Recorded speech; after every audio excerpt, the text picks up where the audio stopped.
The glow of a laptop screen illuminated the cramped studio apartment long after midnight had come and gone. In the corner, a bassinet rocked gently, though no hand moved it. The motion was automatic, battery-powered, a gift from a charity organization that distributed secondhand baby items to families in need. Inside, a 3-month-old girl slept fitfully, her tiny chest rising and falling in uneven rhythms that would alarm any experienced parent. Rachel Martinez sat cross-legged on the floor, her back pressed against the side of her mattress, which lay directly on the worn carpet. There was no bed frame. Before we jump back in, tell us where you're tuning in from, and if this story touches you, make sure you're subscribed, because tomorrow, I've saved something extra special for you. There hadn't been money for one when she moved into this place 6 months ago, already pregnant and newly alone. The apartment was in a neighborhood of Chicago where sirens were as common as birdsong, where the elevated train rattled the windows every 20 minutes, and where the building superintendent only responded to emergencies involving actual flames or flooding. Her fingers hovered over the keyboard, trembling slightly, not from cold, though the radiator had been making strange hissing sounds for days without producing much heat. Not from hunger, though she'd eaten nothing but a sleeve of crackers and some peanut butter since yesterday morning. The trembling came from something deeper, something that felt like shame and desperation twisted together until they were impossible to separate. She had rewritten the post 17 times. Each version sat in a document on her desktop, saved with timestamps that tracked her deteriorating resolve. The first version had been 3 paragraphs long, explaining her situation in careful detail, providing context and background. By version 8, she'd stripped it down to bare facts. By version 12, she tried to make it sound more hopeful, less desperate. Now, on version 17, she no longer knew what tone to strike. The cursor blinked in the text box of a local community job board, waiting. Rachel read the words again, her eyes burning from hours of staring at the screen. Seeking any remote work, flexible hours. Single mother with newborn. Need to earn money for formula and basic necessities. Experienced in data entry, customer service, basic graphic design. Will work for any reasonable rate. Please, anything helps. That last sentence felt like begging. It was begging, but pride had become a luxury she could no longer afford. 3 days ago, she'd run out of formula. She'd stretched the last container by mixing it with slightly more water than recommended, making each bottle weaker, hoping her daughter would notice. But babies noticed everything. The crying had intensified. The periods of sleep had shortened. And this morning, when Rachel had shaken the container, only a thin layer of powder had remained at the bottom, barely enough for one feeding.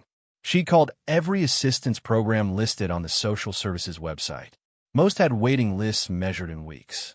One had told her she made too much money from her part-time remote data entry job to qualify. Never mind that the job paid barely enough to cover rent with nothing left over. Another had informed her that she needed to apply in person, bringing documents she didn't have easy access to during hours when she had no one to watch the baby. The local food bank had been kind. They'd given her some canned goods, rice, beans, and a pamphlet about nutrition. But they didn't stock formula. The worker there, an older woman with sympathetic eyes, had explained that formula was regulated differently, that they couldn't distribute it the same way they did other food items.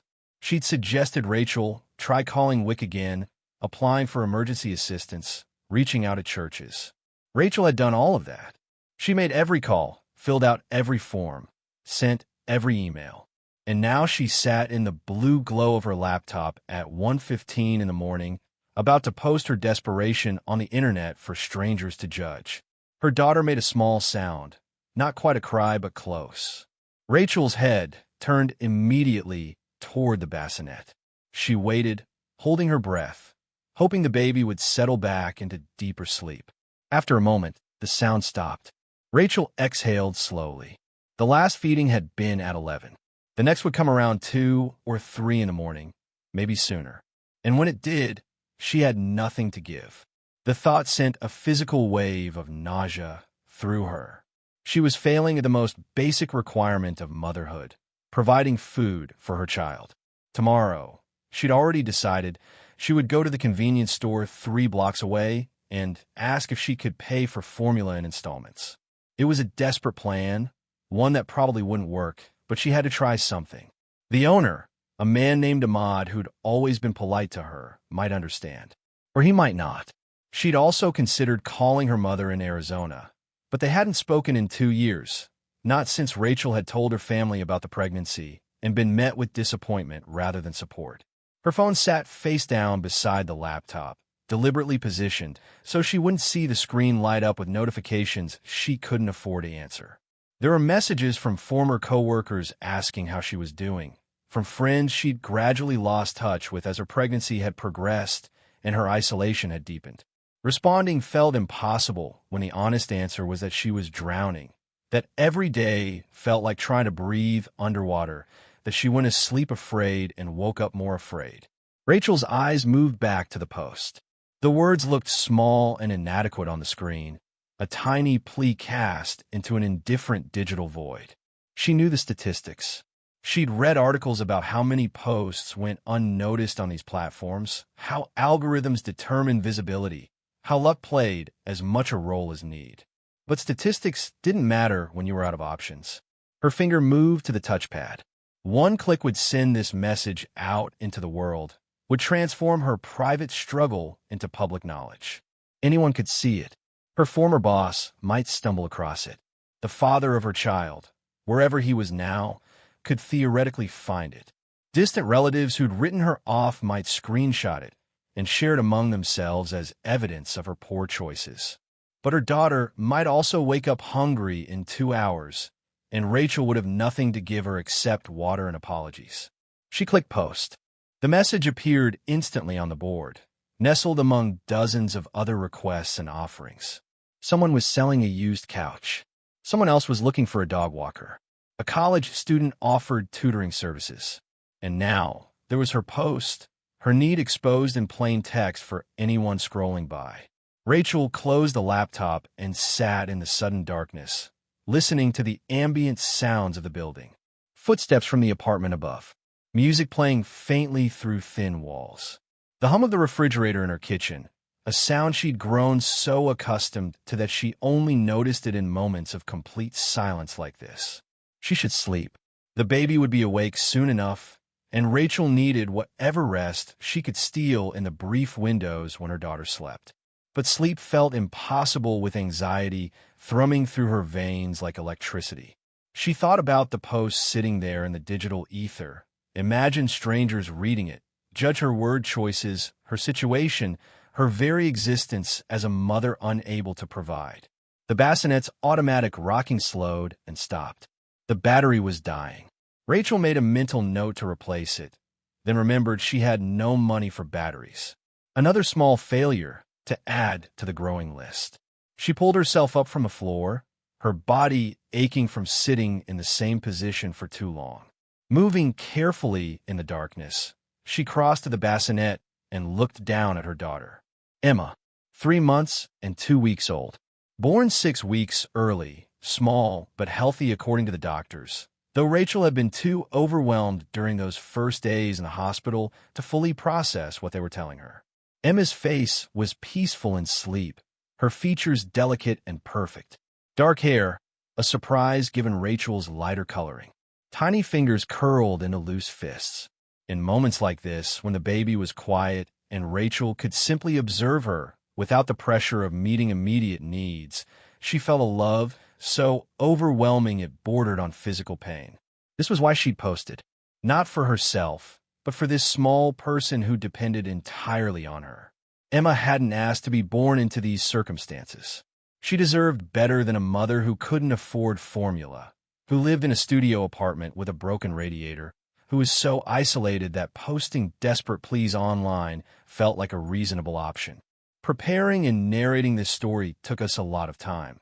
So if you're enjoying it, subscribe to our channel. It means a lot to us. Now back to the story. Rachel reached down and gently adjusted the blanket around Emma's shoulders. The baby stirred slightly, but didn't wake. Outside, the elevated train rumbled past, shaking the building's foundation. Rachel had learned to sleep through it. Emma had been born into it, had never known a world without that rhythmic thunder. Moving away from the bassinet, Rachel went to the kitchen area, really just a counter with a small sink, a two-burner stove, and a mini fridge that had come with the apartment. She filled a glass with tap water and drank it slowly, trying to quiet the gnawing in her stomach. The peanut butter jar sat on the counter, nearly empty. She made it last 3 days.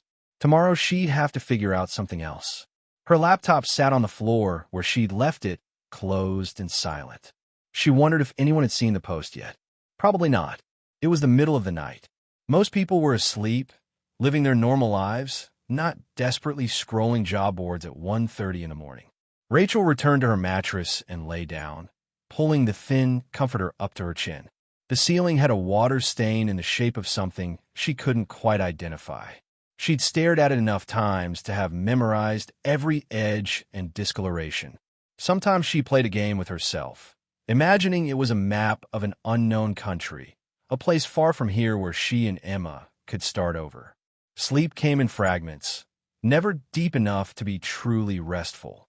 She drifted in and out of consciousness, aware of every sound Emma made, ready to spring up at the first indication of waking. When her phone buzzed on the floor beside her, she initially incorporated it into whatever half-dream she was having. But the buzzing continued, insistent, pulling her back toward wakefulness. She reached for the phone, squinting against the sudden brightness of the screen. 3:22 a.m. A notification from the job board platform. Your post has received a response. Rachel's heart lurched. She sat up too quickly, her head swimming slightly. With shaking fingers, she unlocked the phone and navigated to the message. It took a moment for her eyes to focus on the words.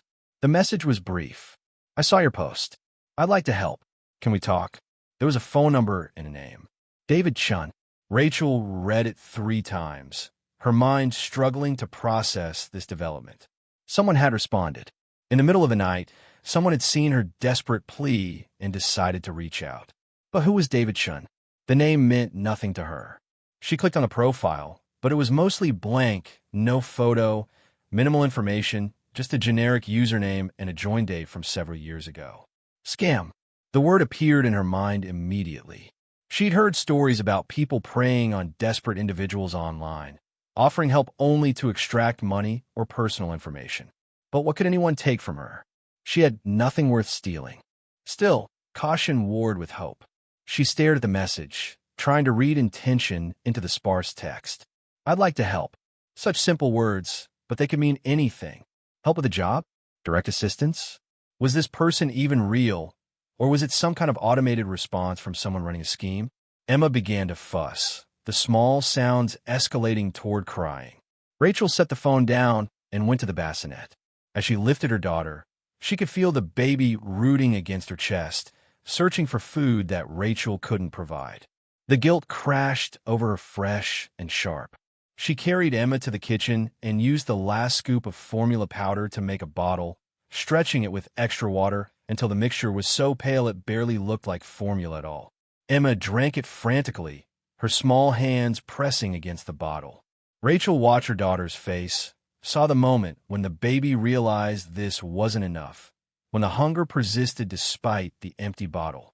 The crying that followed was different from tired crying or uncomfortable crying. This was the sound of genuine need unmet, and it broke something in Rachel's chest. She paced the small apartment, bouncing Emma gently, whispering apologies and promises she didn't know if she could keep. The baby eventually exhausted herself back in a fitful sleep, but Rachel remained awake, Emma held against her chest, her phone still glowing with that message. I'd like to help. As dawn began to lighten the edges of the window blinds, Rachel made a decision. She couldn't afford to let pride or caution stop her from pursuing any possibility. If this David Chun was legitimate, she needed to know. And if it was a scam, well, she'd find that out too. She waited until 6 a.m., a more reasonable hour, then typed out a response. Her fingers moved slowly, each word chosen carefully. Thank you for reaching out. I'm available to talk. What kind of help did you have in mind? She hit send before she could second-guess herself, then set the phone down and waited. The response came faster than she expected. Just 20 minutes later, as she was trying to decide whether to eat the last of the peanut butter or save it for later, her phone buzzed. I run a foundation that connects people who need assistance with resources. I'd like to discuss your situation and see how we might be able to help. Would you be comfortable with a phone call this morning? A foundation. That sounded more legitimate than she'd expected, though it could still be an elaborate setup. Rachel's journalism classes from her incomplete college education had taught her to be skeptical of too good to be true scenarios. But those same classes had also taught her that sometimes, rarely but genuinely, good things did happen. She typed back, "Yes, I can talk this morning. Is this number okay to call?" The response was immediate. "I'll call you in about an hour, if that works." Around 7:30, Rachel confirmed and spent the next hour in a state of anxious energy. She changed Emma's diaper, washed her face with a damp cloth since she'd run out of baby wipes days ago, and tried to make herself look presentable even though this would be a voice call only. Somehow it felt important to look like she had herself together, even if no one would see. At exactly 7:30, her phone rang. Rachel answered on the second ring, her voice coming out steadier than she felt. "Hello." The voice on the other end was male, warm but professional. "Rachel, this is David Chun. Thank you for being willing to talk with me." She listened as he explained, her skepticism gradually giving way to cautious hope. The foundation, he said, was privately funded, focused on providing emergency assistance to families in crisis. They worked mostly through online outreach, identifying people in need through various platforms and connecting them with resources. "I don't want to overstep," David continued, his tone careful and respectful, "but your post indicated you're struggling to afford formula for your baby. Is that still the case?" Rachel's throat tightened. Admitting need to a stranger over the phone felt different from typing it into a faceless post. But she pushed through the discomfort. "Yes, I ran out 3 days ago. I've been trying to stretch what I had left, but there's nothing now." There was a brief pause, and she heard what might have been him taking a breath. "Okay, first things first then. Can you tell me what type of formula your daughter uses? Any specific brand or special requirements?" The question was so practical, so focused on immediate solutions rather than judgment, that Rachel felt tears prick her eyes. She blinked them back and answered, "She's been on Similac Pro Advance. The regular version, nothing special. But honestly, at this point, I'd be grateful for any formula that's appropriate for her age." "Understood." David's voice was calm, matter of fact. "I'm going to arrange for formula to be delivered to you today. Can you give me your address?" Rachel hesitated. Every instinct warned against giving her home address to a stranger online. But Emma was hungry, and she was out of options. She provided the information, her voice quiet. "Thank you. You should receive a delivery within a few hours. Several containers, enough to last you at least a month." "But Rachel, I'd like to talk more about your overall situation if you're willing. You mentioned in your post that you're looking for remote work. Can you tell me more about that?" And so she did. Sitting on her mattress with Emma sleeping in the bassinet beside her, Rachel found herself talking to this stranger about things she'd barely been able to articulate to herself. The isolation of new motherhood. The way opportunities had dried up when she'd been obviously pregnant. The job she'd lost 2 weeks before giving birth when her employer decided her position was no longer necessary. The part-time data entry work that paid just enough to cover rent but nothing else. David listened without interrupting, making small sounds of acknowledgement that let her know he was truly hearing her. When she finally ran out of words, there was a moment of silence before he spoke again. "Rachel, I appreciate you being so open with me. Here's what I'd like to propose. The formula delivery today is just the immediate fix, but I think we can do more. Our foundation has connections with companies that offer remote work opportunities specifically designed for parents with young children. Flexible hours, decent pay, proper training provided. Would you be interested in me sending you some information about those?" It sounded too good to be true. Rachel's skepticism flared again. "What's the catch?" "No catch." David's response was immediate and earnest. "Look, I understand your hesitation. You don't know me, and this probably seems suspicious. Here's what I can tell you. The foundation I work with is funded by private donors who want to remain anonymous. We're not a registered charity in the traditional sense, which is why you won't find us in any databases. We operate more informally, which allows us to act quickly in situations like yours without bureaucratic delays. Who funds it? Rachel asked, unable to stop herself. A brief pause. Someone who's been where you are and wants to help others who are struggling. That's really all I can say without violating the privacy. But I can promise you this is legitimate. The formula will arrive. The job opportunities are real, and there are no strings attached, no debts you owe, nothing you have to do except accept the help. Rachel wanted to believe him. The exhaustion of fighting alone, of carrying every burden by herself, made the idea of accepting help deeply appealing. But years of having to be careful, of learning that people rarely gave something for nothing, held her back. Can I think about it? She asked finally. Of course. Take all the time you need. The formula is coming either way. Everything else is entirely up to you. David paused, then added more gently, Rachel, I know this is hard to trust, but sometimes when we're drowning, we have to take the hand that's reaching down to us, even if we can't see who's offering it. After they ended the call, Rachel sat in the growing morning light, processing everything. Emma woke, fussy and hungry again. Rachel walked her around the small apartment, bouncing gently, whispering reassurances that food was coming. And then, at 11:15 that morning, there was a knock on her door. Rachel peered through the peephole and saw a delivery person holding several large boxes. She opened the door cautiously, staying mostly behind it. Delivery for Rachel Martinez, the person said, checking their device. Formula and some other items.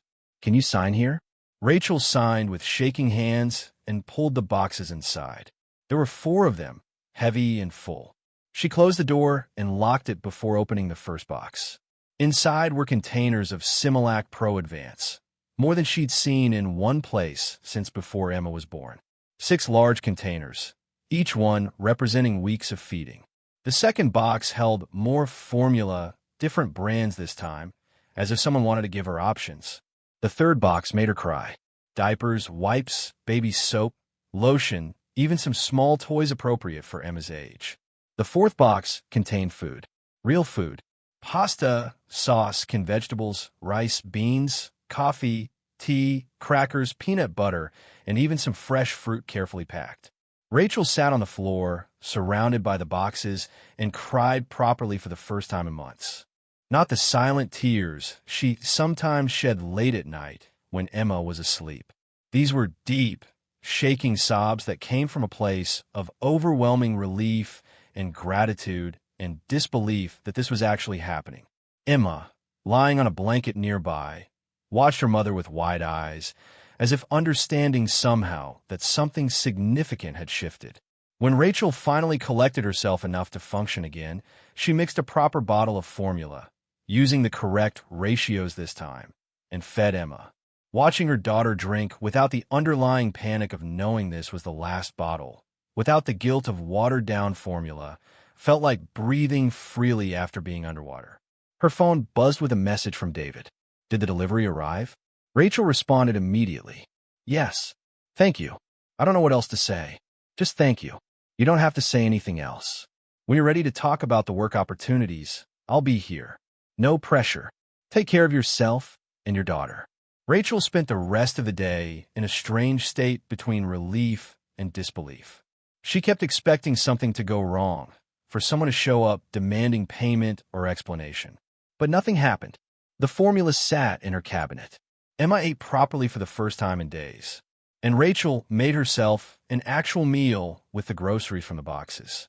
That night, after Emma was asleep, Rachel opened her laptop and did something she hadn't done in weeks. She allowed herself to imagine a future beyond immediate survival. Maybe, just maybe, she thought things were about to change. 3 days passed in a kind of suspended reality.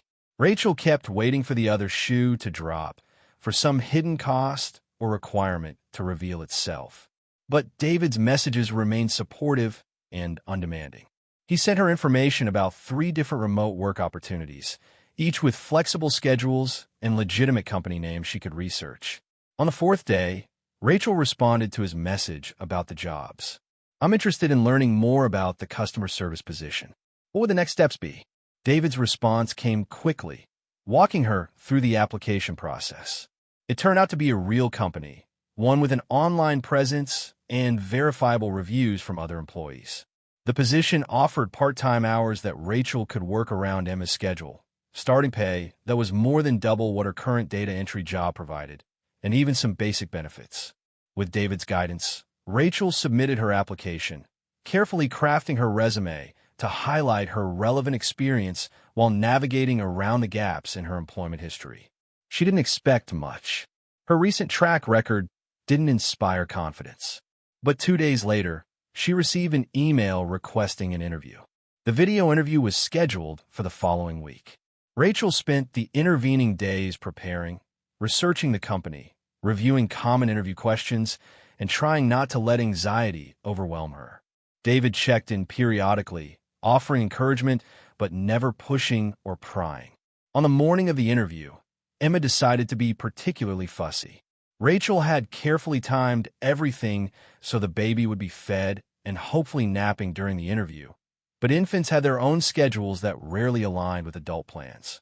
10 minutes before the interview was set to begin, Emma was crying, refusing the pacifier, seeming to sense her mother's stress and responding to it. Rachel tried everything: walking, bouncing, singing, the white noise app on her phone. Nothing worked. As the interview time approached, she made a difficult decision. She'd have to do the interview with Emma potentially crying in the background and hope the interviewer would understand. She positioned herself in front of her laptop, Emma held against her shoulder, and joined the video call with 30 seconds to spare. The interviewer, a woman named Patricia who looked to be in her 50s, appeared on screen with a warm smile. "Hi, Rachel. Thanks for joining me today." Patricia's expression shifted slightly as she noticed the baby. "Oh, you have a little one with you." "Yes, I'm sorry." Rachel felt her face flush with embarrassment. "She's been fussy this morning. I tried to time things so she'd be sleeping, but I apologize if she's disruptive during our conversation." Patricia's smile widened. "Please don't apologize. I raised 3 kids while working from home before it was common. I completely understand. Actually, the fact that you're managing an interview while caring for an infant tells me you're probably excellent at multitasking, which is exactly what this position requires." The kindness in Patricia's voice made Rachel's eyes sting with unexpected emotion. She blinked back tears and focused on answering the interview questions. Emma eventually settled against her shoulder, the rhythmic patting on her back apparently having a delayed, soothing effect. The interview lasted 45 minutes. Patricia asked about Rachel's experience, her comfort level with various software programs, her approach to problem-solving in customer service scenarios.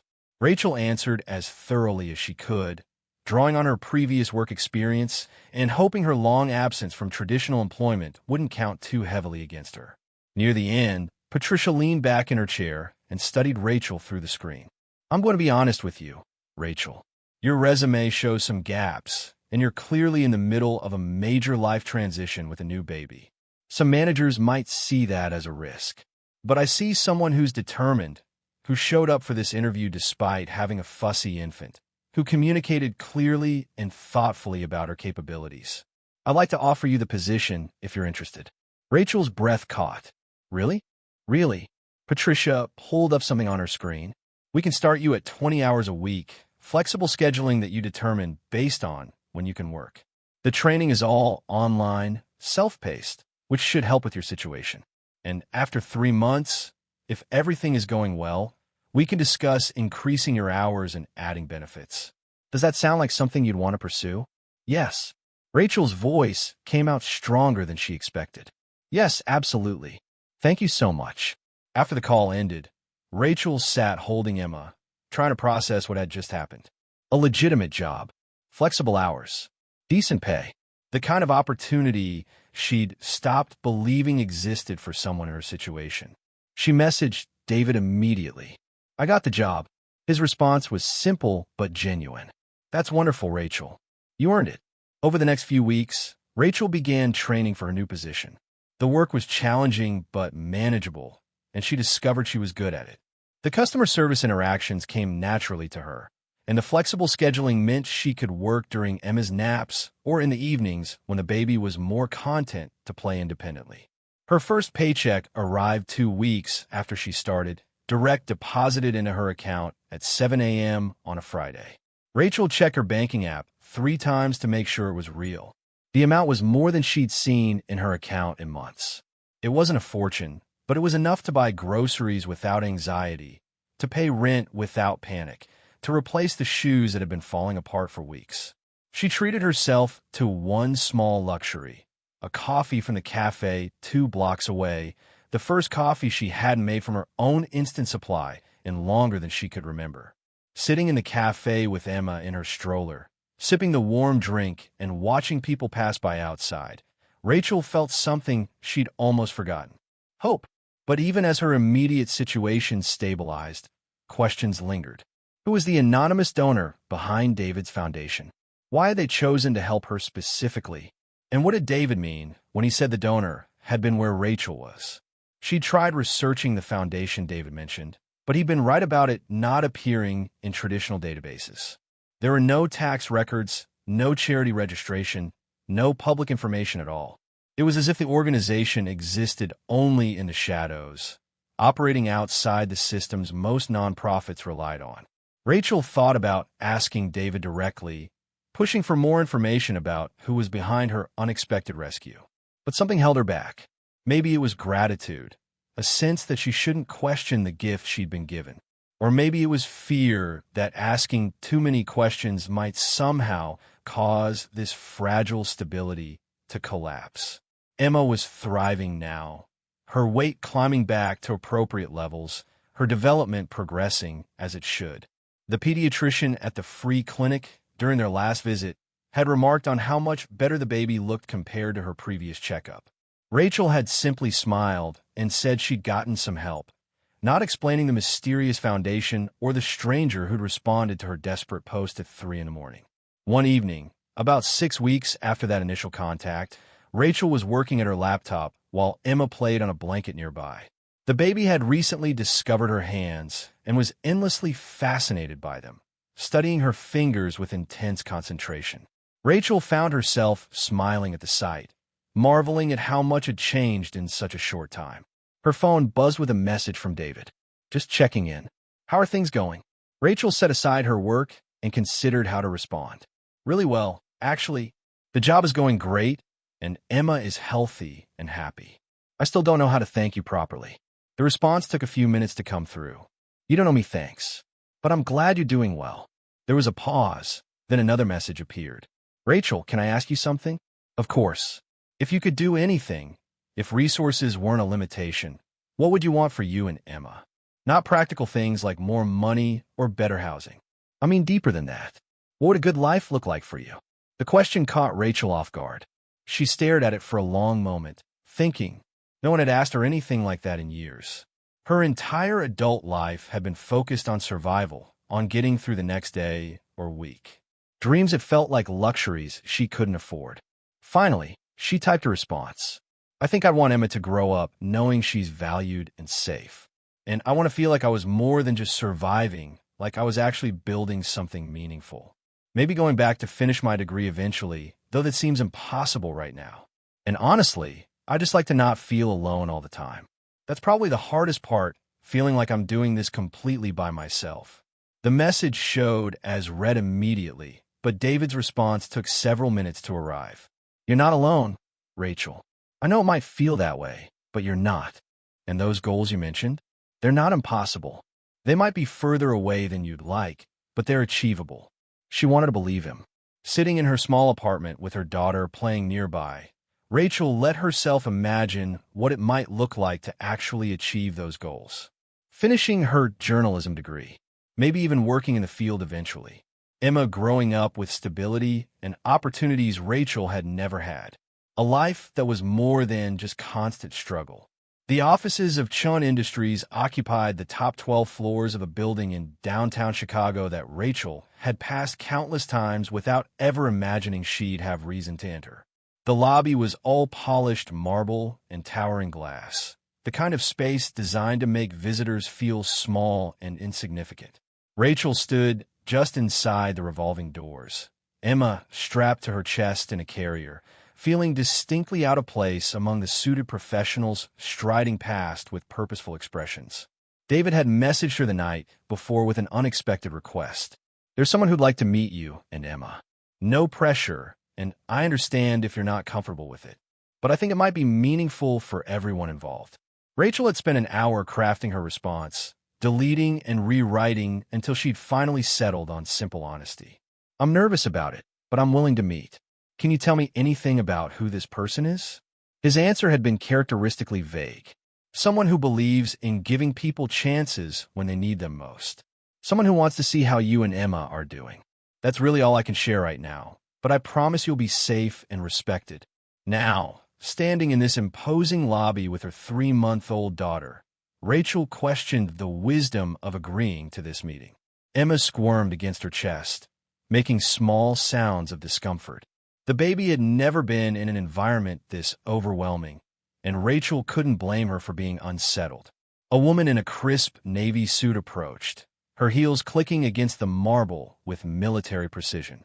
She was perhaps 40, with dark hair pulled back so severely it looked painful, an expression that suggested she dealt primarily in efficiency rather than warmth. "Rachel Martinez?" The woman's voice matched her appearance, professional to the point of coldness. "Yes, that's me."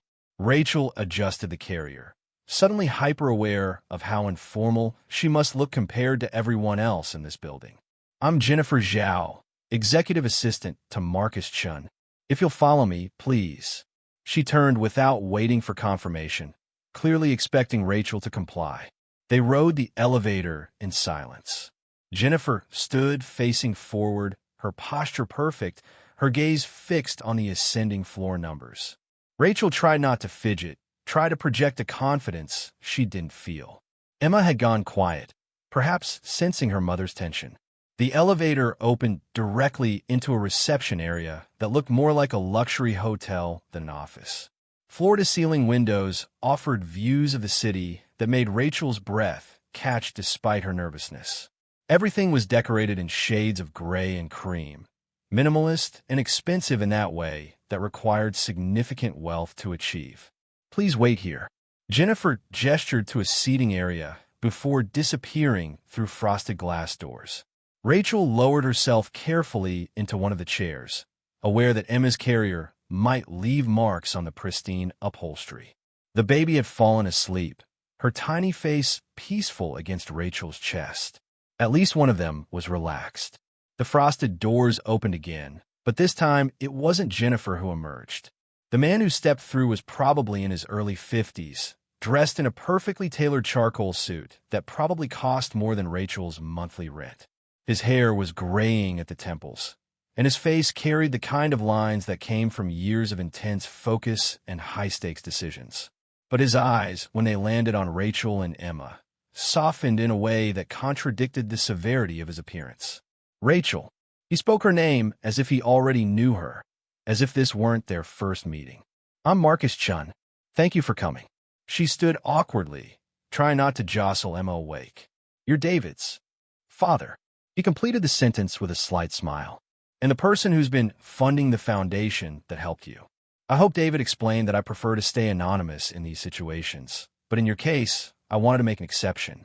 Rachel's mind raced, trying to process this information. David had been so careful about maintaining the donor's privacy that she'd stopped asking questions.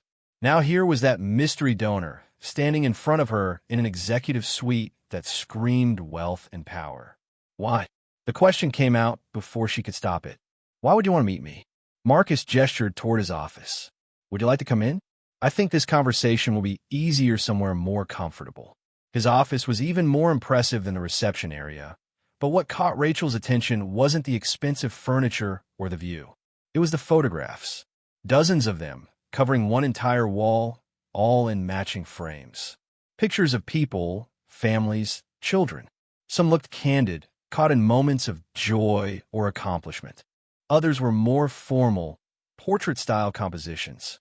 But they all shared something, a sense of having overcome something difficult, of having found their way through hard circumstances. My success stories. Marcus had followed her gaze. Every person on that wall was someone the foundation helped at a critical moment in their lives. Single parents, mostly, though not exclusively. People who needed someone to believe in them when they'd run out of reasons to believe in themselves. Rachel stared at the wall, overwhelmed. There had to be at least 50 photographs, maybe more. 50 lives changed by this man's quiet intervention. Please sit. Marcus indicated a leather couch positioned near the windows. Rachel settled carefully, adjusting Emma's carrier so the baby remained comfortable. Marcus took a chair across from her, leaning forward slightly, his expression intent but not unkind. I want to tell you a story, Rachel, about why I started this foundation and why your situation in particular resonated with me. He paused, seeming to gather his thoughts, and Rachel noticed his hands tightening slightly on the arms of his chair. 23 years ago, I was in a very different position than I am now. I had just moved to Chicago from California, following what I thought was a promising job opportunity. I had a 2-year-old daughter, Lily, and her mother had left us when the baby was 6 months old. Just walked away one day and never came back. I was young, overwhelmed, and completely unprepared for single parenthood. His voice remained steady, but Rachel could hear the old pain underneath the words. The job fell through 2 weeks after we arrived. The company had financial troubles they hadn't disclosed during the interview process, and they rescinded the offer before I'd even started. Suddenly, I was in a new city with no job, no support system, and a toddler who depended on me entirely. I applied everywhere, but nobody wanted to hire someone with a small child and no local references. I burned through my savings in 3 months. Rachel found herself leaning forward, drawn into the story despite herself. I ended up in a shelter for a while, the kind of place where you had to be out during the day. So I'd walk Lily around the city for hours, trying to keep her entertained while I figure out what to do next. I was terrified every single day that someone would decide I was an unfit parent and take her away from me. The social workers at the shelter were kind, but I could see the concern in their eyes. He stopped, his gaze distant, clearly seeing those difficult days in his mind. One day, I was in a library, one of the few places I could take Lily where we could sit for hours without anyone bothering us. I was filling out job applications on their public computers while Lily colored at a table nearby. An older man sitting next to me struck up a conversation. I was guarded at first, protective, but he was genuinely curious about what I was doing. When he learned my situation, he made me an offer that changed everything. What kind of offer? Rachel asked quietly. He owned a small tech company that was just starting to grow. He needed someone to handle data management and client communications. The pay wasn't spectacular, but it was steady, and he said I could bring Lily to the office until I could afford childcare. No one else would have even considered hiring me. I had no relevant experience, I was clearly desperate, and I came with a toddler attachment. But he saw something in me that I couldn't see in myself at that point. Marcus's expression shifted, becoming more focused on Rachel. That job was the beginning of everything. I learned the business, worked my way up, eventually started my own company. But I never forgot what it felt like to be in that library, terrified and hopeless, filling out applications I knew would be rejected. And I never forgot the man who took a chance on me when no one else would. Is he why you started the foundation? Rachel asked. Partially. Marcus stood and walked to the window, his hands clasped behind his back. He passed away 10 years ago, left me a substantial amount of money in his will, despite the fact that I'd become successful enough not to need it. His only request was that I use it to help others the way he'd helped me. So I created the foundation, kept it informal and private, so we could act quickly without bureaucratic obstacles. David runs the day-to-day operations, finding people who need help and connecting them with resources. He turned back to face Rachel. But there's another reason I wanted to meet you specifically. Your daughter's name is Emma, correct? Rachel nodded, her hand instinctively moving to rest on the baby's back. My daughter Lily had a best friend in college named Emma. They were inseparable, more like sisters than friends. 3 years ago, Emma died in a car accident. She was pregnant at the time, 7 months along. They managed to save the baby, a little girl, but Emma didn't survive. Her family was devastated, and there was no father in the picture to help with the child. Rachel felt her breath catch, beginning to understand where this was going. I helped Emma's family financially after the accident, made sure the baby would have everything she needed. But watching them struggle with the grief and the logistics of raising a child who would never know her mother, it brought back all those memories of my own difficulties. It made me realize I wanted to do more to help people in those desperate early stages before things become completely overwhelming. So when David forwarded me your post, when I saw that you had a baby named Emma and you were struggling alone, something about it felt significant. Like maybe I was supposed to see it, supposed to help. Marcus returned to his chair, his expression earnest. I know that might sound strange or overly sentimental. It doesn't sound strange. Rachel's voice was thick with emotion. It sounds like you understand what it's like to be terrified that you're failing the person who depends on you most. They sat in silence for a moment, the weight of shared experience creating a connection neither had expected. "How is your daughter now?" Rachel asked finally. "Lily?" A genuine smile crossed Marcus's face, transforming his serious features. "She's wonderful. She's actually a pediatrician now, working with underserved communities. She knows about the foundation, helps identify families who need support through her clinic. The irony isn't lost on either of us that she chose a career helping children when she was once a child who needed help herself." Emma stirred against Rachel's chest, making small waking sounds. Rachel automatically began the gentle bouncing motion that sometimes soothed the baby back to sleep, but Emma was determined to wake this time. She opened her eyes and immediately began to fuss, her face scrunching up in preparation for a full cry. "May I?" Marcus gestured toward the baby, and Rachel found herself nodding despite every instinct that told her not to hand her daughter to a near stranger. Marcus moved with surprising confidence for someone who presumably didn't spend much time around infants anymore. He took Emma gently, supporting her head properly, and began speaking to her in a soft, melodic tone that Rachel couldn't quite make out. The baby's fussing subsided, her wide eyes fixing on Marcus's face with that intense curiosity infants displayed when encountering something new. Watching this powerful executive holding her daughter with such care, Rachel felt something shift inside her.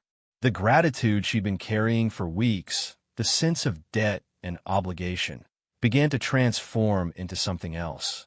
Recognition, perhaps, that she wasn't just a charity case, but a person whose struggle had meaning to someone else. "She's beautiful." Marcus looked up from Emma to Rachel. "And she's lucky to have a mother who fought so hard for her." The words hit Rachel harder than any criticism could have. She'd spent months feeling like a failure, like her inability to provide for Emma made her inadequate. No one had suggested she was doing anything right, that her efforts mattered even when they fell short. Jennifer appeared at the office door, her expression apologetic. "Mr. Chun, you have a conference call in 5 minutes." Marcus handed Emma back to Rachel with obvious reluctance. "I'm sorry, I have some things I can't postpone. But Rachel, I'd like to continue this conversation if you're willing. There are some other opportunities one think might interest you beyond the job you're already doing so well at." "What kind of opportunities?" Rachel secured Emma back in the carrier, the baby already starting to fuss again at being moved. "Educational opportunities, primarily." Marcus walked her toward the door. "David mentioned you'd been working toward a journalism degree before circumstances intervened. I have connections at several universities in the area. I'd like to help you finish that degree if it's something you're still interested in pursuing." Rachel stopped walking. "That would cost thousands of dollars. Tens of thousands. I can't accept that." "Why not?" Marcus's expression was genuinely curious, as if her reluctance made no sense to him. "You've already accepted help with formula and job placement. Why is education different?" "Because those things were immediate needs." Rachel struggled to articulate the distinction she felt. Emma needed formula right then, and I needed income to survive. But college, that's not survival, that's advancement. That feels like too much. "Rachel, education is survival." Marcus's tone was firm but not harsh. It's the difference between managing day to day and building a future where you don't have to worry about how you'll afford formula. It's the difference between working jobs that fit around your life and having the credentials to pursue work you're actually passionate about. You have a daughter now. Don't you want her to grow up seeing her mother achieve her goals? The word struck at something deep inside Rachel, a longing she'd been trying to suppress because acknowledging it hurt too much. Think about it. Marcus pulled a card from his pocket and handed it to her. That's my direct number. When you're ready to discuss it, call me. Not Dave and me. This is important enough that I want to handle it personally. The elevator ride down felt surreal. Rachel kept replaying the conversation in her mind, trying to process everything Marcus had revealed. His own history of struggle, his motivations for helping her, and now this offer to fund her education. It was too much, too generous, too unprecedented in her experience of how the world worked. Emma cried most of the way home on the bus, drawing annoyed looks from other passengers. Rachel tried everything to soothe her, but the baby was overtired and overstimulated from the unfamiliar environment. By the time they reached their apartment building, Rachel was exhausted and questioning whether the meeting had been worth the disruption to Emma's routine. But that night, after Emma was finally asleep and Rachel sat with her laptop open to her work portal, she found herself pulling up the website of the university she'd attended before dropping out. The journalism program was still there, still offering the same courses that had excited her 3 years ago. She calculated how many credits she had left to complete, how long it might take if she could only manage 1 or 2 classes per semester while working and caring for Emma. The numbers were daunting. Even at a reduced course load, it would take years to finish. And that was assuming she could somehow afford tuition, books, fees. The state university wasn't cheap, even for residents.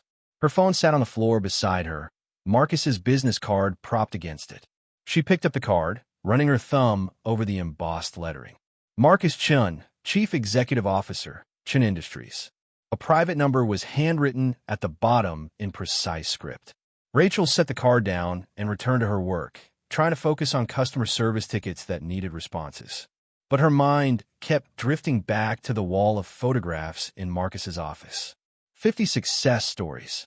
50 people who had accepted help and used it to rebuild their lives. What separated her from them? Why was she so resistant to accepting an opportunity that could genuinely change her and Emma's trajectory? The answer, when she finally admitted it to herself, was fear. Fear that accepting this much help would create an obligation she could never fulfill. Fear that she'd somehow fail or disappoint Marcus after he'd invested so much in her. Fear that letting someone else have this much influence over her life would make her vulnerable in ways she couldn't afford. But beneath that fear was something else. A small, persistent voice that whispered about possibilities. About being able to tell Emma someday that her mother had earned a degree, had built a career, had created a life that was about more than just survival. 3 days passed before Rachel worked up the courage to call the number on the card. She'd rehearsed what she wanted to say, planned out her questions and concerns, tried to anticipate every possible direction the conversation might go. Marcus answered on the second ring. "Rachel, I was hoping you'd call. How did you know it was me? I gave you my private number. Only about 10 people have it." He sounded amused. "What can I do for you?" Rachel took a breath. "I want to talk about the education opportunity, but I have conditions." There was a brief pause, then Marcus said, "I'm listening. If you can help me pay for college, I want it structured as a loan." Rachel spoke quickly, afraid she'd lose her nerve. "I'll pay you back once I'm working in a job that uses my degree. I don't care if it takes 10 years, but I need to know this isn't charity. I need to know I earned it." Another pause, longer this time. Then Marcus surprised her. Okay. Rachel had expected resistance, arguments about why that wasn't necessary. "Okay. If you need it structured as a loan for your own peace of mind, we can do that. Though I want to be clear that I consider the investment in your education worthwhile, regardless of whether you ever pay back a cent. But I understand the psychology of it. Sometimes we need to feel like we're earning opportunities rather than just receiving them." Relief flooded through Rachel. "Thank you. That matters more than you probably realize. Trust me, I understand completely." Marcus's tone shifted to something more businesslike. "So let's talk logistics. When would you want to start?" The spring semester begins in January, which gives us a couple of months to get everything arranged. Or would you prefer to wait until next fall when Emma's a bit older? Rachel considered. Part of her wanted to start immediately to seize this opportunity before something could take it away. But the practical side of her brain recognized that January was barely 2 months away, and she was only just getting stable with her current work situation. Spring semester. She made the decision as she spoke it. I want to start as soon as possible. I've already lost 3 years. I don't want to lose any more time. Good. I'll have Jennifer contact the university admissions office and get the process started. You'll need to meet with an advisor to map out your remaining requirements, but I can facilitate that meeting. Is there anything else you need from me right now? Just one thing. Rachel hesitated, then pushed forward. Why does this matter so much to you? You have a successful company. You've already helped dozens of people. Why invest so much personal attention in my situation specifically? The question hung in the air between them for several seconds. When Marcus finally answered, his voice was quieter, more personal than she'd heard it before. Because 23 years ago, someone saw potential in me when I couldn't see it in myself. And because every time I help someone like you, someone who's fighting impossible odds to give their child a better life, I'm honoring both the man who helped me and the scared young father I used to be. This isn't about charity, Rachel. It's about recognizing that talent and determination don't cease to exist just because circumstances become difficult. You posted that message at 3 a.m. because you refused to give up on your daughter. That kind of resolve deserves support, not judgment. Rachel felt tears building, but blinked them back. Thank you. It was inadequate, but it was all she could manage. They spent another 20 minutes on the phone discussing practical details. Marcus explained that the foundation would cover tuition, books, and fees directly with the university. Rachel would need to maintain at least a B average to keep the support, which seemed reasonable. He also mentioned that if Rachel needed assistance with childcare to attend classes, that could be arranged as well. After hanging up, Rachel sat for a long time just processing everything.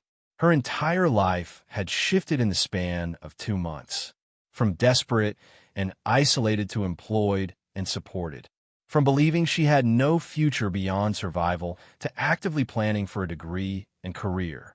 Emma woke from her nap, and Rachel lifted her daughter from the bassinet, holding her close. You know what, baby girl? She whispered into Emma's soft hair. Things are going to be different for us. Your mama's going back to school. I'm going to build something real for us, something solid that can't be taken away. The baby gurgled contentedly, having no idea what her mother was talking about, but responding to the warmth and security of being held. That evening, Rachel opened her laptop and began the process of reapplying to the university. Her hands shook slightly as she filled out the forms, as if her fingers understood the magnitude of what she was doing, even if her brain was still catching up. This wasn't just about finishing a degree. It was about reclaiming a version of herself she'd thought was lost forever. The confirmation email arrived 2 hours later. Her application had been received and was under review. Next steps would be communicated within 10 business days. Rachel read the email 3 times, making sure it was real, that she hadn't somehow misunderstood. She forwarded it to Marcus with a simple message. Thank you for making this possible. His response came quickly. You're making it possible by being willing to try. I'm just removing some obstacles. Over the following weeks, Rachel watched her life transform in ways she was still struggling to fully comprehend. The university accepted her readmission with credit for all her previously completed courses. An advisor helped her map out a plan to complete her remaining requirements in 3 semesters if she took a full load, or 5 semesters if she preferred a more manageable part-time schedule, given her situation. Rachel chose the middle path, signing up for 3 classes in the spring. Enough to make meaningful progress, but not so much that she'd be overwhelmed trying to balance school, work, and caring for Emma. Marcus arranged for her to tour the university's childcare center, which offered subsidized rates for student parents.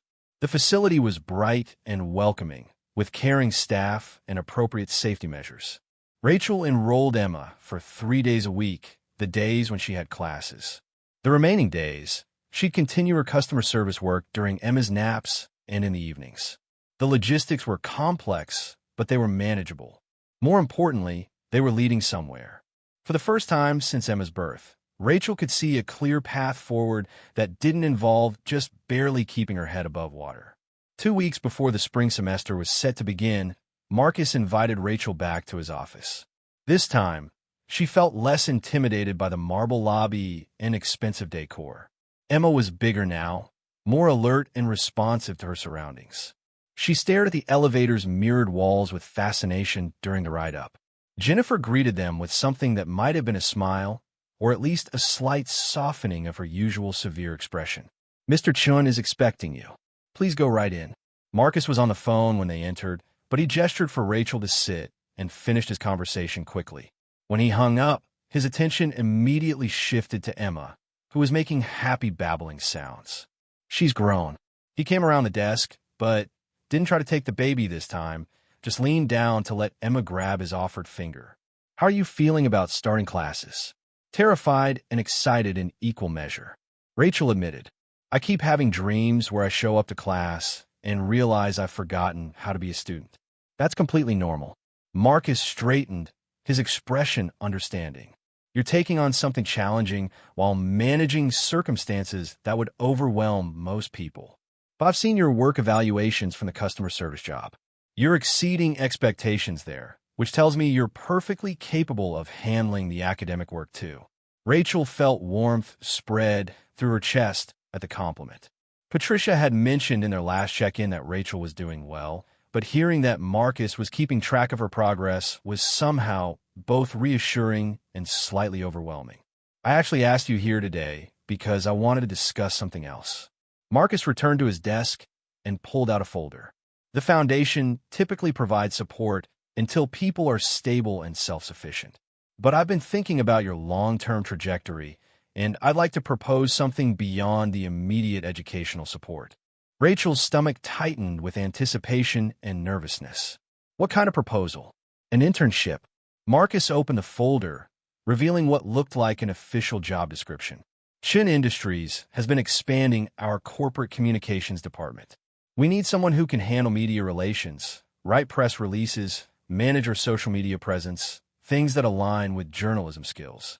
It will be part-time during the school year, about 15 hours a week, but it would give you direct experience in the field you're studying. And it pays better than your current customer service position." Rachel stared at the document, her brain trying to process this new development. "You want to hire me? To work here? I want to offer you an opportunity that benefits both of us." Marcus's tone was matter-of-fact. "You'll be getting professional experience that will strengthen your resume and your skills. We'll be getting someone motivated and capable who understand hard work. It's not charity, Rachel. It's strategic hiring. But I'm not even done with my degree yet." Rachel's mind raced with objections. "I don't have the credentials for a position like this." "You have something more valuable than credentials at this point, Drive." Marcus leaned back in his chair. "Credentials can be earned. The determination to succeed despite obstacles, that's innate. That's what I'm hiring." Rachel looked down at Emma, who had fallen asleep in her carrier, blissfully unaware of the conversation that was reshaping her mother's future. Everything in Rachel's life had been defined by limitations for so long that accepting possibility felt almost painful. "When would you need an answer?" she asked finally. "Take a week to think about it." Marcus closed the folder and pushed it across the desk toward her. "Read through the full job description. Consider whether it's something you genuinely want to do. This has to work for you, not just for me." Rachel took the folder with hands that weren't quite steady. As she left the office and rode the elevator back down to the lobby, she kept expecting to wake up and find this had all been an elaborate dream. But Emma's weight against her chest was real. The folder in her bag was real. The possibility of a future that looked nothing like the desperate present she'd been living just months ago was becoming increasingly, impossibly real. The auditorium fell silent as Rachel stepped up to the podium, her hands gripping the sides to steady herself. 2 years had passed since that desperate night when she posted her plea online, and now she stood before 300 graduating students, invited to speak at the university's commencement ceremony as a representative of non-traditional students who'd overcome significant obstacles. Emma sat in the front row with Marcus and his daughter Lily, who'd insisted on watching the baby during the ceremony. At 2.5 years old, Emma was a bright, curious toddler who talked constantly and asked impossible questions. She waved at her mother now, and Rachel couldn't help but smile despite her nervousness. The journey to this moment had been anything but smooth. That first semester back had nearly broken her. Juggling 3 classes, the internship at Chin Industries, and caring for Emma had pushed Rachel to limits she hadn't known she possessed. There were nights when she'd studied until 3 in the morning, surviving on coffee and determination, only to be woken an hour later by Emma needing attention. But she'd passed every class. More than passed, she'd earned straight A's, driven by a need to prove that Marcus's faith in her wasn't misplaced. The internship had evolved from basic tasks to substantial responsibilities. By her second semester, she was writing press releases that went out under the company's name, managing crisis communications, building relationships with journalists who covered the pharmaceutical industry. The customer service job had been the first thing to go, replaced entirely by the internship income. Then Marcus had quietly increased her hours and salary, making it possible for Rachel to focus more on school. He never framed it as charity, always as recognition of her growing value to the company. David had remained a steady presence throughout, checking in regularly, but giving Rachel space to build her own relationship with his father. She'd learned that David ran several other projects beyond the foundation, all focused on connecting people with opportunities. He'd told her once, over coffee, that watching people transform their lives was more rewarding than any corporate achievement he'd experienced. Rachel cleared her throat and began speaking, her voice carrying across the auditorium with more confidence than she felt. When I posted online 2 years ago asking for work so I could buy formula for my daughter, I thought I was at the end of every possibility. I'd exhausted every resource, applied for every assistance program, called every number I could find. That post was my last attempt before I had to accept that I'd failed as a mother. She paused, letting the words settle. Several people in the audience shifted, drawn in by the raw honesty. But someone saw that post. Someone who'd been where I was, who understood what it meant to be desperate and alone. And instead of scrolling past or offering empty sympathy, he reached out with real, tangible help. Not just formula for one night, but a pathway to rebuild my entire life. Rachel's eyes found Marcus in the front row. He sat with his usual composed expression, but she could see the emotion in his eyes. I want to be clear about something. This isn't a story about charity saving someone. This is a story about what happens when someone recognizes potential in another person and gives them the tools to develop it. Yes, I received help, but I also worked harder than I've ever worked in my life. I attended every class, completed every assignment, showed up for every shift at my internship, even when I was exhausted. The help opened doors, but I had to walk through them. She glanced at her notes, then decided to speak from her heart instead. The degree I'm receiving today represents more than academic achievement. It represents every night I stayed awake studying while my daughter slept. Every time I doubted myself and pushed forward anyway. Every moment I chose to believe that our circumstances could change if I was willing to fight for it. Rachel's voice grew stronger, but it also represents something else. It represents the power of one person deciding to help another without expecting anything in return. Marcus Chun gave me an opportunity when I had nothing to offer him except determination. He invested in me when I was a terrible investment on paper. And because of that choice, my daughter will grow up watching her mother graduate from college, build a career, create stability where there was chaos. The auditorium was completely still now.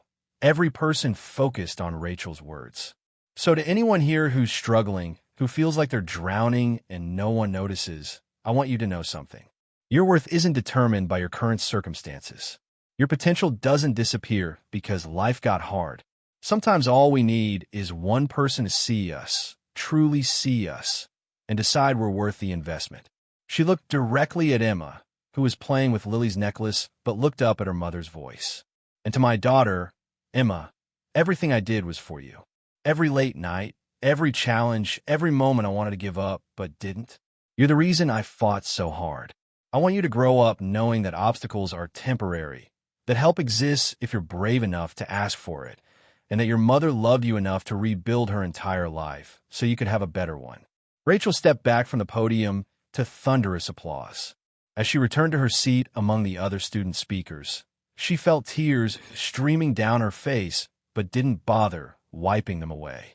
These were earned tears, the kind that came from reaching a summit you'd once believed was impossible.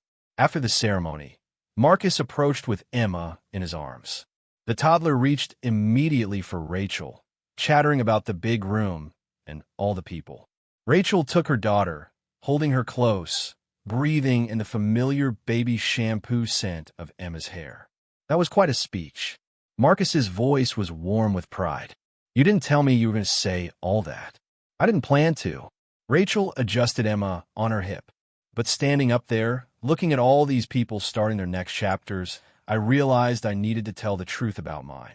About how I got here. You honor me more than I deserve. Marcus's expression was serious now. But you were right about one thing. You did the hard work, Rachel. I just removed some obstacles. You did more than that. Rachel met his eyes directly. You believed in me when I'd stopped believing in myself. That matters more than money or opportunities. That's what changed everything. Emma squirmed to be put down, and Rachel set her on the ground, keeping hold of her hand. Lily crouched down to Emma's level, engaging the toddler in conversation about the colorful tassels on the graduates' caps. David appeared, navigating through the crowd with practiced ease. Congratulations, graduate. He handed Rachel a small wrap package. From a foundation. Well, from all of us, really. Rachel opened it carefully. Inside was a framed photograph, one she recognized immediately. It was from that first visit to Marcus's office, the moment when Marcus had held Emma while Rachel watched. Someone had captured it without her knowing. The image showing the unexpected tenderness of a powerful executive cradling a tiny infant. Beneath the photo was a small plaque with an engraving. Rachel Martinez, Foundation Success Story number 51. But to us, you're so much more than a number. You're proof that second chances, when given with genuine support, can transform lives. May this remind you of where you started and how far you've come. Rachel's vision blurred again. She looked up at David, then at Marcus, then at Lily, who was now holding Emma's hand and walking her toward the refreshment tables. I don't know how to thank you all properly. Her voice was thick with emotion. You gave me back my future. Marcus shook his head. You gave yourself a future. We just provided some resources and encouragement. The determination, the late nights, the sacrifice, that was all you. So what's next? David asked, genuine curiosity in his expression. Corporate communications? Journalism? Something else entirely? Rachel smiled. A plan she'd been forming for months finally crystallizing into words. Actually, I want to do what you do, David. I want to help run the foundation. I want to find other desperate parents posting at 3 in the morning and show them that their situation isn't permanent. I want to be for someone else what all of you were for me. The two men exchanged glances, and Rachel saw something pass between them, some unspoken communication. We were hoping you'd say that. Marcus's expression softened into a genuine smile. The foundation needs someone who understands the experience from the inside, who can identify with the people we're trying to help. If you're serious about this, there's a position waiting for you. Rachel felt her breath catch. You plan this? We hope for it. David corrected gently. But we needed you to want it, to choose it because it mattered to you, not because you felt obligated. Emma came running back, her small legs pumping with excitement, Lily following behind with an apologetic expression. She wanted her mama. Rachel scooped up her daughter, spinning her around once before settling her on her hip. Emma giggled, then grabbed Rachel's graduation cap, which had gone askew during the spin. Look, Mama. Emma waved the cap triumphantly. You did it. Yes, baby. Rachel kissed her daughter's forehead. We did it. And now we're going to help other mamas do it too. The afternoon sun slanted through the auditorium windows, casting everything in golden light. Around them, families celebrated, took photos, made plans for the future. Rachel stood in the center of it all, her daughter in her arms, surrounded by people who'd become her chosen family, holding a photograph that represented both her darkest moment and her greatest transformation. 2 years ago, She'd been alone on the floor of a cramped apartment, terrified and desperate, posting a plea into the digital void. Today, she stood as a college graduate with a career path, financial stability, and a support system she'd never imagined possible. The distance between those two versions of herself seemed impossible to measure. But she could measure it in Emma's healthy growth, in her own confidence, in the opportunities that now stretched before her instead of closing in around her. She could measure it in the knowledge that she'd fought for this, had earned every step forward, had refused to give up even when giving up seemed like the only logical choice. Marcus was watching her with an expression she'd come to recognize over the past 2 years, the look of someone who saw their own story reflected in another person's journey. You're going to help a lot of people, Rachel. You have a gift for understanding what someone needs before they can articulate it themselves. I learned from the best. Rachel shifted Emma to her other hip, the toddler now, playing with the tassel from the graduation cap. When do I start? Monday, if you're ready. David pulled out his phone, already moving into logistics mode. We have 3 new cases that came in this week. Single parents, all of them, all at critical points. I think you'd be perfect to handle the initial outreach. Rachel nodded, her mind already shifting into this new role, this new purpose. She thought about those 3 parents, wherever they were, probably terrified and alone, wondering if anyone would notice their struggle. She would notice. She would reach out. She would be the voice saying you're not alone. Help is coming. Your situation can change. Because she knew, better than most, what those words could mean to someone drowning in impossible circumstances. Emma yawned, the excitement of the day finally catching up with her. Rachel felt her daughter's weight settle more heavily against her chest as the toddler's energy faded. I should get her home, Rachel said, though she was reluctant to leave this moment, this celebration of everything she'd accomplished. Lily stepped forward. Let me drive you. You shouldn't have to deal with the bus today. Not on your graduation day. As they walked toward the parking lot, Emma dozing on Rachel's shoulder, Rachel took one last look at the university building. She'd walked into that place 2 years ago as a desperate single mother with barely any hope. She was walking away as a graduate, an employee of the foundation that had saved her, and someone who would now dedicate herself to extending the same lifeline to others. The story that had begun with a late-night post-born of desperation had transformed into something larger than she could have imagined. It had become a testimony to the power of human connection, of one person deciding another person's struggle mattered enough to intervene. Rachel settled Emma into her car seat, buckling her carefully. As Lily started the car and pulled out of the parking lot, Rachel looked at her sleeping daughter and whispered a promise. I'm going to make sure you grow up in a world where more people get the chances I got, where asking for help isn't shameful, where potential isn't wasted because circumstances are hard. Your mama's going to change things, baby girl. One desperate parent at a time. The city passed by outside the window, familiar now after 2 years, transformed from a place of isolation into something resembling home. Rachel closed her eyes, letting exhaustion and satisfaction wash over her in equal measure. Tomorrow would bring new challenges, new responsibilities, new parents to help.